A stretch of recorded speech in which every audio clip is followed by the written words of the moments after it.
Hi hello ಎಲ್ರಿಗೂ ನಮಸ್ಕಾರ. Welcome back to Sumarani YouTube channel. ಇವತ್ತು ನಾನು ಸೋಯಾ ಚಂಕ್ಸ್ ಮಂಚೂರಿ ಮಾಡ್ತಾಯಿದ್ದೀನಿ. ಬನ್ನಿ ನಾನು ಹೇಗೆ ಮಾಡ್ತೀನಿ ಅಂತ ತೋರಿಸ್ತೀನಿ.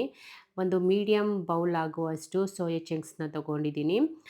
ಬಿಸಿನೀರು ಇಟ್ಕೊಂಡಿದ್ದೀನಿ. ಇದನ್ನು ಕ್ಲೀನಾಗಿ ಬಿಸಿನೀರಲ್ಲಿ ತೊಳೆದು ಯೂಸ್ ಮಾಡಬೇಕು. ಮತ್ತು ಲಾಸ್ಟಲ್ಲಿ ಫ್ರೈ ಮಾಡೋದಕ್ಕೆ ಈರುಳ್ಳಿ, ಹಸಿಮೆಣ್ಸಿನ್ಕಾಯಿನ ಒಂದು ಈರುಳ್ಳಿ, ಒಂದು 4 ಹಸಿಮೆಣ್ಸಿನ್ಕಾಯಿ, ಹಸಿಮೆಣ್ಸಿನ್ಕಾಯಿನ ಕಟ್ ಮಾಡ್ಕೊಂಡಿದ್ದೀನಿ. ಮತ್ತು ಈರುಳ್ಳಿನ ಎಸಳು ಥರ ಬಿಡಿಸಿಟ್ಕೊಂಡಿದ್ದೀನಿ.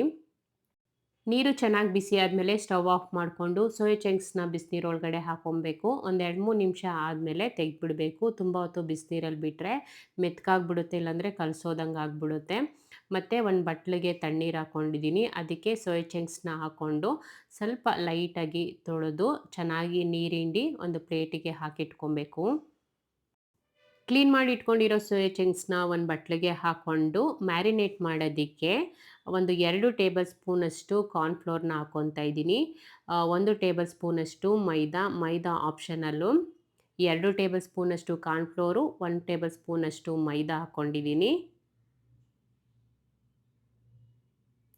ಅರ್ಧ ಟೇಬಲ್ ಸ್ಪೂನ್ಗಿನ್ನ ಕಡಿಮೆಯಾಗಿ ಕಾಳುಮೆಣಸಿನ ಪುಡಿ, ಅರ್ಧ ಟೇಬಲ್ ಸ್ಪೂನಷ್ಟು ಅಚ್ಚ ಖಾರದ ಪುಡಿ, ಅರ್ಧ ಟೇಬಲ್ ಸ್ಪೂನಷ್ಟು ಕಾಶ್ಮೀರಿ ರೆಡ್ ಚಿಲ್ಲಿ ಪೌಡರು, ಇದು ಕಲರ್ಗೋಸ್ಕರ ಹಾಕ್ಕೊಂಡಿರೋದು, ಮತ್ತು ಒಂದು ಅರ್ಧ ಟೇಬಲ್ ಸ್ಪೂನಷ್ಟು ಉಪ್ಪು, ಮತ್ತು 1 ಟೇಬಲ್ ಸ್ಪೂನಷ್ಟು ಶುಂಠಿ ಬೆಳ್ಳುಳ್ಳಿ ಪೇಸ್ಟು, ಮತ್ತು ಇದಕ್ಕೆ 1 ಟೇಬಲ್ ಸ್ಪೂನಷ್ಟು ಸೋಯಾ ಸಾಸ್ನ ಹಾಕ್ಕೊತಾ ಇದ್ದೀನಿ. ಹಾಕಬೇಕಾದ್ರೇ ಚೆಲ್ಲೋಗ್ಬಿಡ್ತು. ಸೊ ಹಂಗಾಗಿ ನಾನು ಮತ್ತೆ ಹಾಕ್ತಾಯಿಲ್ಲ. ಮೊದಲೇ ಒಂದು ಸ್ವಲ್ಪ ಬಿದ್ದಿತ್ತು. ಸೊ ಅದು 1 ಸ್ಪೂನಷ್ಟಿದೆ. ಸೊ ಅಷ್ಟೇ ಸಾಕಾಗುತ್ತೆ. ಚೆನ್ನಾಗಿ ಮಿಕ್ಸ್ ಮಾಡಿ ಇಟ್ಕೊಬೇಕು. ಬೇಕಿದ್ರೆ ಒಂದೇ ಒಂದು ಸ್ವಲ್ಪ ನೀರು ಹಾಕ್ಕೊಬೋದು. ಇದು ಸ್ವಲ್ಪ ಸೋಯಾ ಚಂಕ್ಸು ತೇವ ಇರೋದ್ರಿಂದ ನಾನು ನೀರು ಹಾಕ್ಕೊಂಡಿಲ್ಲ.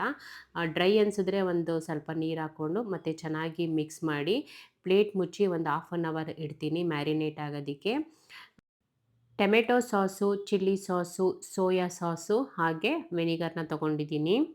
ಒಂದು ಬೌಲ್ಗೆ 2 ಟೇಬಲ್ ಸ್ಪೂನಷ್ಟು ವೆನಿಗರ್ನ ಹಾಕ್ಕೊತಾ ಇದ್ದೀನಿ.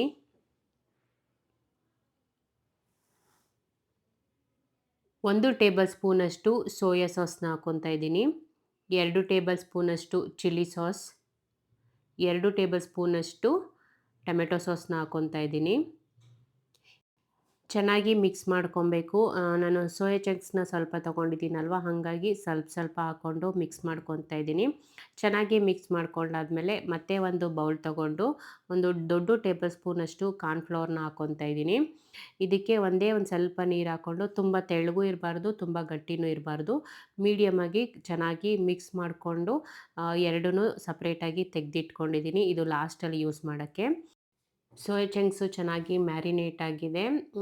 ಇದು ಪಲಾವಲ್ಲಿ ತಿಂದಾಗ ತುಂಬ ಜಾಸ್ತಿ ತಿನ್ನೋದಕ್ಕೆ ಇಷ್ಟ ಆಗಲ್ಲ. ಬಟ್ ಮಂಚೂರಿ ಮಾಡಿದ್ರೆ ಒಂದು ಸ್ವಲ್ಪ ತಿನ್ಬೋದು, ಚೆನ್ನಾಗಿರುತ್ತೆ. ಬೇಕಿದ್ರೆ ನೀವು ಒಂದು ಸಲ ಟ್ರೈ ಮಾಡಿ. ಇವಾಗ ಕರಿಯೋದಕ್ಕೆ ಎಷ್ಟು ಬೇಕೋ ಅಷ್ಟು ಬಾಣಲಿಗೆ ಎಣ್ಣೆ ಹಾಕ್ಕೊತಾ ಇದ್ದೀನಿ.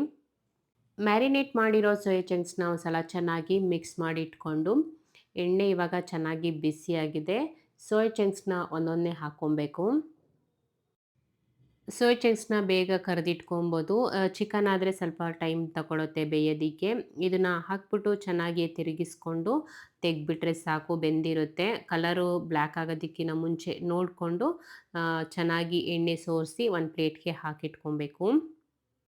ಸೋಯಾ ಚಂಕ್ಸ್ ಮಂಚೂರಿಗಿನ್ನ ಚಿಕನ್ ಮಂಚೂರಿ ತುಂಬ ಚೆನ್ನಾಗಿರುತ್ತೆ. ಚಿಕನ್ ಮಂಚೂರಿ ಸ್ವಲ್ಪ ಜಾಸ್ತಿನೇ ತಿನ್ಬೋದು, ಬಟ್ಟು ಸೋಯಾ ಚಂಕ್ಸ್ ಮಂಚೂರಿನ ಜಾಸ್ತಿ ತಿನ್ನೋದಕ್ಕಾಗಲ್ಲ.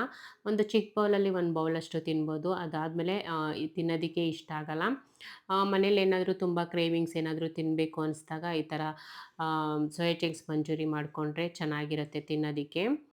ಒಂದು 3 ಸಲ ಹಾಕ್ಕೊಂಡು ಕರೆದಿಟ್ಕೊಂಡಿದ್ದೀನಿ. ಇವಾಗ ಒಂದು ಬಾಣಲಿಗೆ ಒಂದು ಸೌಟಷ್ಟು ಎಣ್ಣೆ ಹಾಕ್ಕೊತಾ ಇದ್ದೀನಿ. ಮತ್ತು ಈರುಳ್ಳಿನ ಸಿಪ್ಪೆ ಥರ ಬಿಡಿಸಿ ಇಟ್ಕೊಂಡಿದ್ದೀನಿ. ಮತ್ತು ಒಂದು 4 ಹಸಿಮೆಣ್ಸಿನ್ಕಾಯಿನ ತೊಗೊಂಡಿದ್ದೀನಿ. ಫಸ್ಟು ಈರುಳ್ಳಿ ಹಾಕ್ಕೊಂಡು ಮತ್ತು ಹಸಿಮೆಣ್ಸಿನ್ಕಾಯಿ ಹಾಕ್ಕೊಂಡು ಫ್ರೈ ಮಾಡ್ಕೊಬೇಕು. ಈರುಳ್ಳಿ, ಹಸಿಮೆಣ್ಸಿನ್ಕಾಯಿ ಜಾಸ್ತಿ ಫ್ರೈ ಮಾಡಬಾರ್ದು, ಚೆನ್ನಾಗಿರಲ್ಲ. ಲೈಟಾಗಿ ಒಂಚೂರು ಫ್ರೈ ಮಾಡಿಕೊಂಡ್ರೆ ಸಾಕು. ಮತ್ತು ಮಿಕ್ಸ್ ಮಾಡಿ ಇಟ್ಕೊಂಡಿರೋ ಸಾಸ್ಗಳನ್ನ ಹಾಕ್ಕೊತಾ ಇದ್ದೀನಿ. ಇದು ಹಾಕಿದ ತಕ್ಷಣ ಚೆನ್ನಾಗಿ ತಿರುಗಿಸ್ಬೇಕು, ಇಲ್ಲಾಂದರೆ ತಳ ಹಿಡ್ಕೊಂಬಿಡುತ್ತೆ. ಕರೆದಿಟ್ಕೊಂಡಿರೋ ಸೋಯಾ ಚಂಕ್ಸ್ನ ಹಾಕ್ಕೊತಾ ಇದ್ದೀನಿ.